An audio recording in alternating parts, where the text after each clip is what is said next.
parked in the taxiways, the controllers instruct departing flights to taxi along the airport's only runway to get into position for takeoff.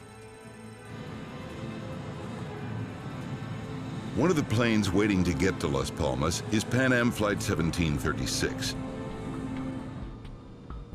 The Pan Am crew is ready to get back in the air, but they can't taxi to the runway.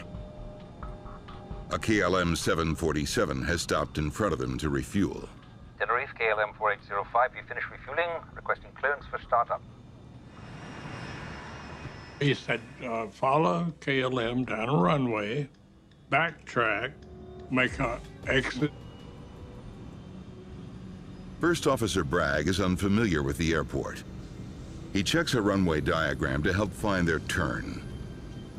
Okay, that's this one right here. Goes ahead. It's going to put us on the taxiway. As they taxi, they listen to the tower controller tell the KLM crew ahead of them what to do after departure. You are clear to the Papa beacon. Climb to and maintain flight level 90. Right turn after takeoff. Roger, clear to the Papa beacon. Flight level 90, right turn out. We are now at takeoff. Okay, stand by for takeoff. I will call you. And we're still taxiing down The runway, Clipper 1736. Papa Alpha 1736, report runway clear. Okay, we'll report when we're clear. Thank you. The Pan Am crew will be turning off the runway in just a few more yards.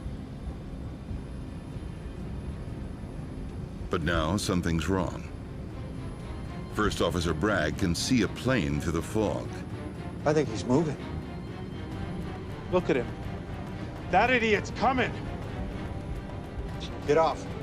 Get off!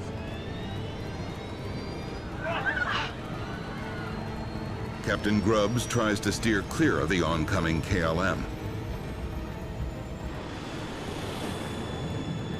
But it's bearing down on them at nearly 200 miles an hour. In command is 53-year-old Captain Irianto. He's highly experienced with more than 20,000 hours in the air. His first officer is French national Rémy Emmanuel Plaisil. He is 46 with about 2,000 flight hours, much of it on the Airbus. 22 minutes into the flight, the pilots notice bad weather ahead on their radar. The captain decides to increase altitude to go above the storm clouds in their path. I'm gonna radio for a higher cruise. Get around that weather. Good idea. But before the captain can contact air traffic control, he gets a fault warning from the flight computer. ECAM actions? The plane's sophisticated computers give the pilot step-by-step instructions on how to fix the issue. The pilots now notice that the plane is rolling. Level. Okay, level. Something is going terribly wrong with Flight 8501. The first officer is struggling. Level. It's not responding. Pull down. It's not correcting. The plane seems to have taken on a life of its own. It climbs higher and higher as the pilots fight to level off. Then, inexplicably, the plane starts to drop. Altitude. I see it. Flight 8501 is plummeting from the sky, speeding toward the ocean below. It seems the pilots can do nothing to save their plane. Pull. It's not correct. And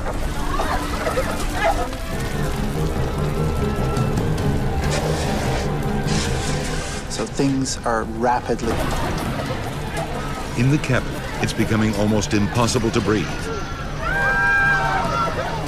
The odds on making it back to the airport are getting slimmer. What's going on? Max power. Slowly. Flash. The plane is right over Jeddah, a city of 2 million people.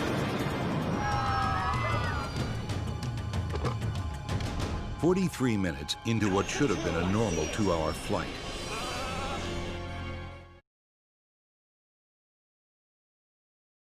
radar.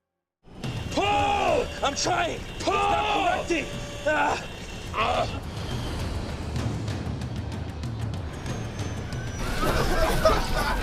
Choking for air, some passengers try to open the doors. At this speed, it's impossible. No! No!